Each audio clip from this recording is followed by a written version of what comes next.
Conquest and foundation. In 534, Roman general Belisarius re-established the Byzantine province of Mauritania with the conquest of the Vandal kingdom in northern Africa.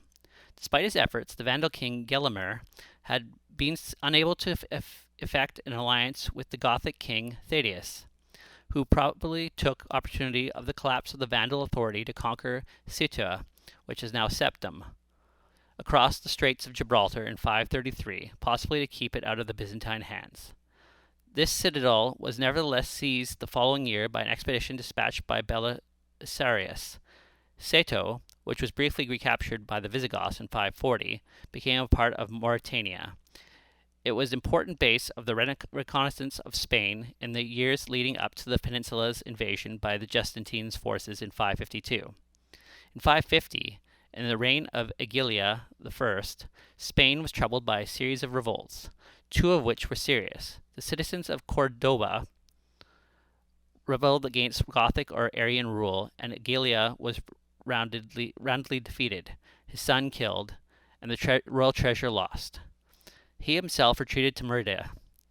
The date of the major revolt cannot be arrived at precisely, either at the commencement of its reign in 549 or as late as 551. A nobleman named Athengild took Seville against Baetica and presumed to rule the kingdom as opposite to Agilia. Exactly who approached the Byzantines for assistance and when it also is disputed. The primary sources are divided. Even the name of the general's Byzantine army is disputed, although Jordanes wrote that the patrician Liberus was its commander. He, Thaddeus, was succeeded by Agila, who holds the kingdom to the present day.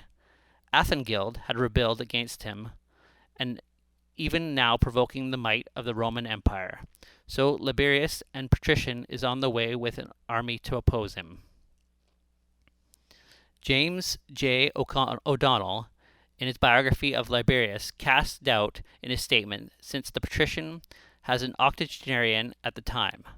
The Procopius reports that he had returned to Constantinople when the Byzantines invaded Hispania, and he could not have led the invasion. O'Donnell states that the Jordanes may have heard the Liberius name was being mentioned for commander of the Spanish invasion, but in the end, the fact of his relief from command of the forces of Sicily made the story of his voyage to Spain incredible. However, according to Isidore of Seville, in the history of the Goths, it is Athengild in an autumn of 551 or winter of 552 who begged Justinian for help. The army was probably sent in 552 and made landfall in June or July.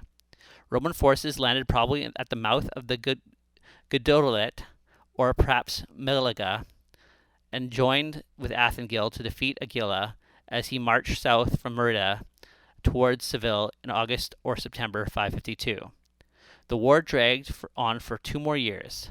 Liberius returned to Constantinople by May 553, and it is likely to have that a Byzantine force from Italy, which had only recently been pacified after the Gothic War, landed at Cartagena in early March 555 and marched inland to Baza, was his Bastille, in order to join up with their compatriots near Seville. Their landing at Cartagena was violent.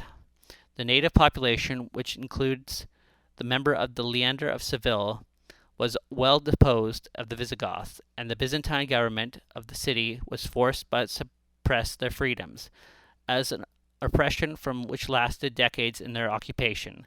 Leander and most of the family fled, and his writings preserved the strong anti-Byzantine sentiment. In late March 55, the supporters of Agila, in fear of recent Byzantine successes, turned and assassinated him, making Athengild the king of the Goths. Quickly the new king tried to rid Spain of the Byzantines, but failed. The Byzantines occupied many coastal cities in Baetica, and this region was to remain a Byzantine province until its conquest with the Visigoths barely 70 years later.